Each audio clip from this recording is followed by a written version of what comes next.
Hello, welcome to another tonal landscape oil painting demonstration. This is your painter in residence, and the painting I'm bringing you today is called Tree in a Paddock. It's an 8 by 10, and I painted this a couple days ago. It went real well. Now, there's a little story behind this one. I have a very, I have composited a scene, photograph. Now you can have a good gander at that in the members area. It comes up before the rest of the video, so you get a very clear idea of what my reference image looked like. It's mostly that's mostly for educational purposes because a lot of things change, but many things do stay the same and are consistent and are carried over from that photo into the painting. I personally always try to make my compositing my photo reference it's the really the well, it's not the first part of the creative process. Most of the time, first part of the creative process is when I'm taking the photo out in the world. Yeah. Anyway, I painted this before as a 6 by 8, and that is in the gallery. And in the process of putting together all my little spec sheets and things for the gallery, I realized that, I remembered more accurately that the video for that original 6 by 8 didn't happen, didn't work out.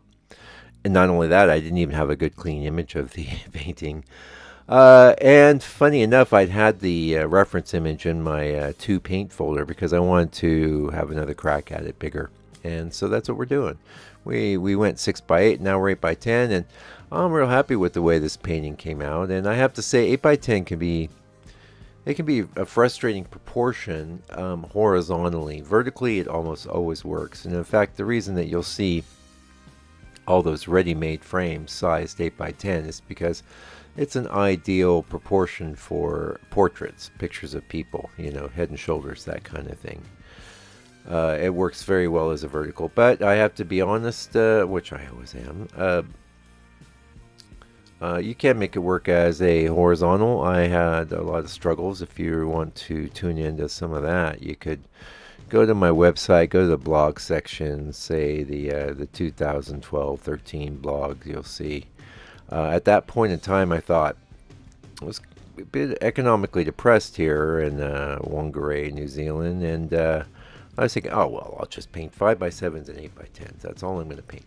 And I did a 5 by 7 version and an 8 by 10 version of every scene I was going after, and so often those 8 by 10s I would fall short because in my mind I was quite inexperienced. I was thinking, well, I've got the scene, I'll just add some sky to the top and that'll be fine.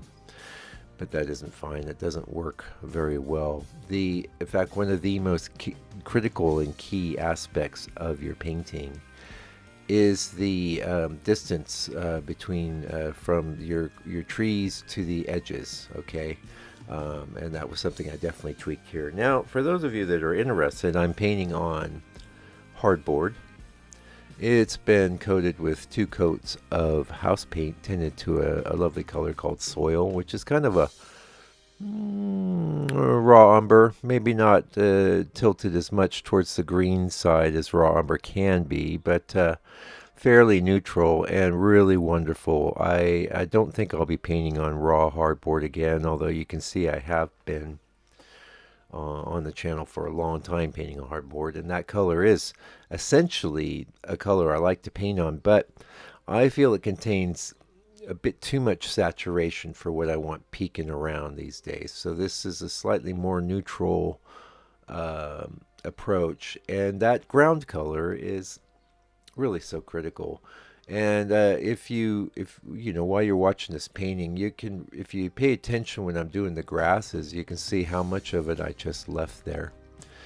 And that's a great thing about painting on a colored surface. You can leave whole swaths of it, and you don't have to sit there and constantly be patching things up like you would if you were painting on maybe bright white. So there's a big tip for you. Now, a lot of people know this, but a lot of people don't. Painting is so vast. It's so vast. Now, I'm here for you. You got questions, you can ask me. There's the members area. The members area is like, so you got this painting in the members area. It's real time, me talking a little bit as I'm painting, teaching a bit as I'm working. It's not like full out lessons. It's more that you're there watching me struggle and put it together. And the struggle, of course, is when I use the word struggle, I mean it in the positive sense of the word, not the negative sense, because really every painting's a struggle. Every painting contains so many faucets that have to be negotiated. You have got starting with, of course, appropriate reference, appropriate scene that is not too weird. um, Now, even the best scene, the best reference is going to have to be simplified, streamlined, and a picture will need to be designed based on that reference image. You can't just copy the reference image over to the painting. You can't trace it. I mean, you can do, but then maybe if, say, you're like a photorealist, then that could work, but that's not what this channel is, so I won't be talking much about that. Let's get through I can see the books coming. Hey, we shipped a couple books this week. Now, hey, those of you that like to ask me obtuse questions like, what's this, what's that, blah, blah, blah. Why didn't you talk about this on this or that video? I mean, that's why I wrote the book. Now, granted, you might want everything in life 100% free. I can't blame you. I sure do like a lot of free stuff, too. But if you really want to know and you don't want to watch 1,500 videos, buy the book. It's all in there. I answer every question in there. Yeah. That's what the genesis of the book was, because people kept saying, "Oh, you don't talk about this, you don't talk about that." Well, I talk about it in the book. It's all in one spot. Yeah. And again, I don't mind you asking me questions, but yeah, people don't be rude. Like I owe you an answer to something. That's not nice. And just ask what you want to know. What color are you painting on, Mike? Is there a texture? I don't know. Sorry to complain. I'm not complaining, actually. I'm just kind of schooling some people that when I started out painting, there was no YouTube. We did have books. I had some very excellent books, and I never hesitate to talk about those because they were really helpful for me. One is two really. Kevin McPherson has two books.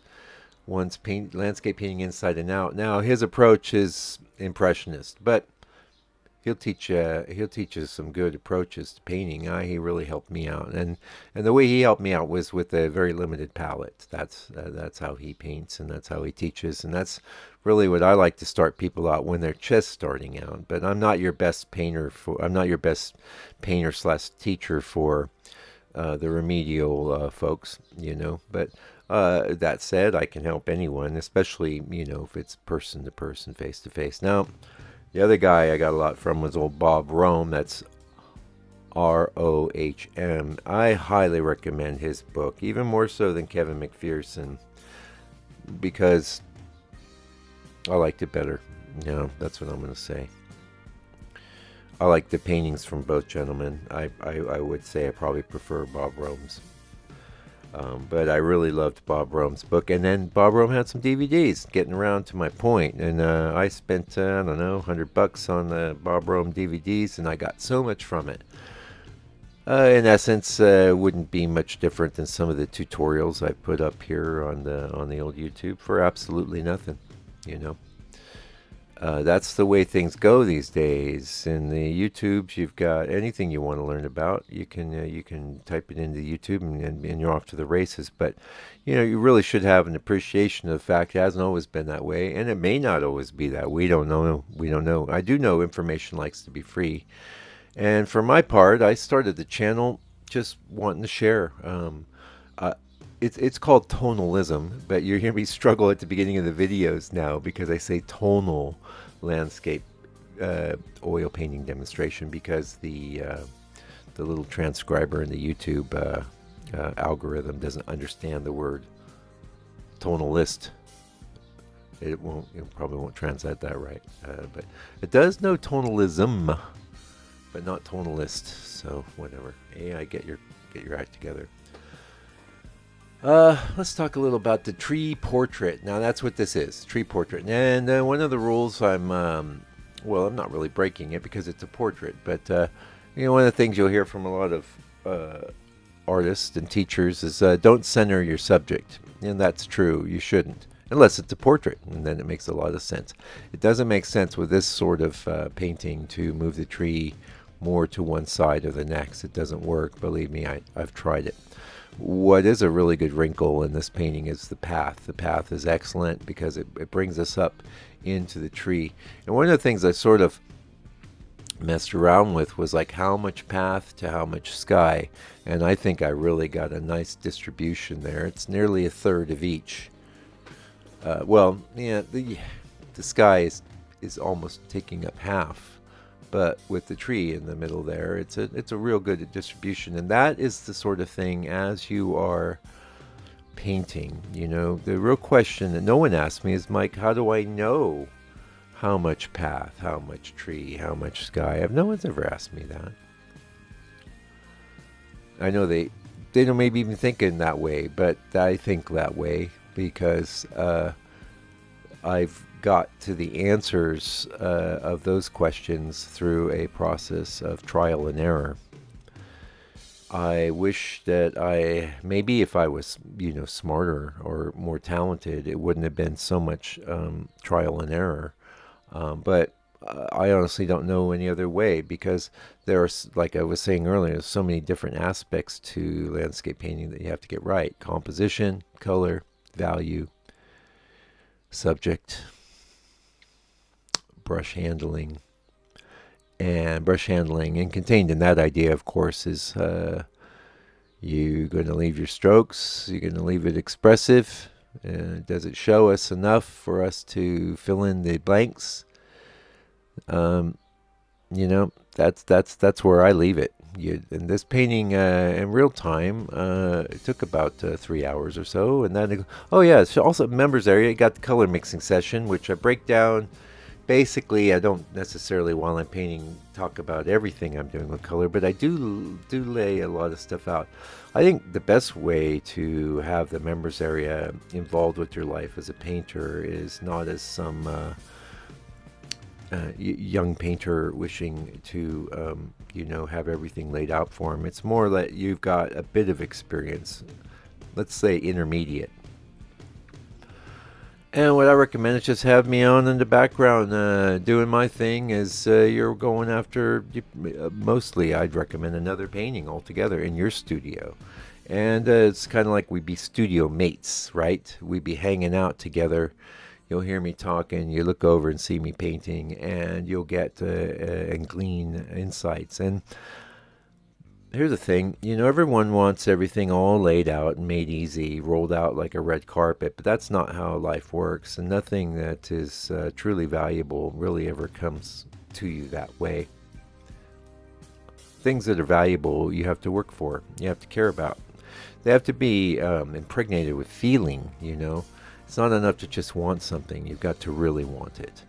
And if you really want to get good at painting, I will just tell you in the last part of this video how to do it. Get a bunch of boards. Now, I like hardboard. I like medium density board, the MDF as well, HDF and MDF. Get yourself some house paint. Get those all coated with the ground color that's going to work for you. Just go for something like this soil tone. Process of elimination. I've been through just about every ground combination that could work for landscape painting, and this is the best for me, and probably maybe the best for you. I don't know. Anyway, have those get yourself maybe 20 boards or so, get them cut, go to your ply guy, or you can even buy boards at places like Amazon and stuff, and get them coated, have them there ready to paint. Now you start assembling the scenes you want to paint. Let's do another 20 scenes more, actually, because a lot of scenes, when you initially, there'll be something in there that you think is cool, but a lot of times you'll pass it by because of reasons, and then set out to do a painting every day. I recommend a 5x7.